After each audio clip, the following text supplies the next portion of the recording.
there's these 3 stages. And once you understand the stages, then you know what to look for at each stage as the hard indicators. And that is then gives you a heads up on the risk that's coming. And so we're at day 46 right now, so we just passed day 45. And with the U.S. military blockade, in addition to the Iranian blockade, there's precious little going to get out of the Strait of Hormuz at this point. Maybe a couple ships here and there, but we're not expecting a flood, that's for sure.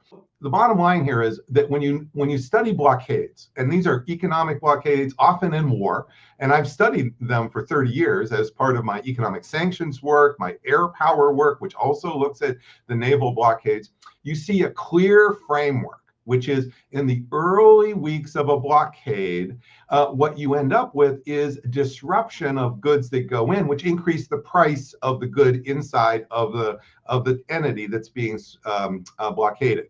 In this case, the world is being blockaded. So, but it increases the price. And the reason is because there's stuff left in that country. There's material, there's stockpiles.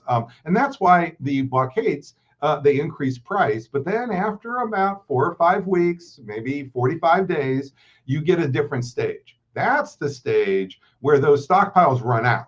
And that's where you get true shortages. Now, you've had fear of shortage. That's why the price went up in the first 45 days.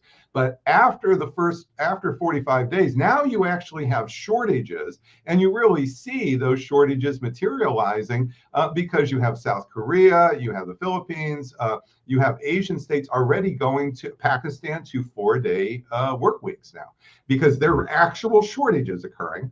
Well, after the next stage beyond that, say day 60 to 90, now you get to the 3rd stage, which is contraction of commodity production, because you don't have some alternative supply source for 20% of the world's oil, 30% of the world's fertile. There's nothing like that just sitting around waiting, lying idle to be plugged in. So what you end up with is a 3-stage, which is price rise, shortage, contraction.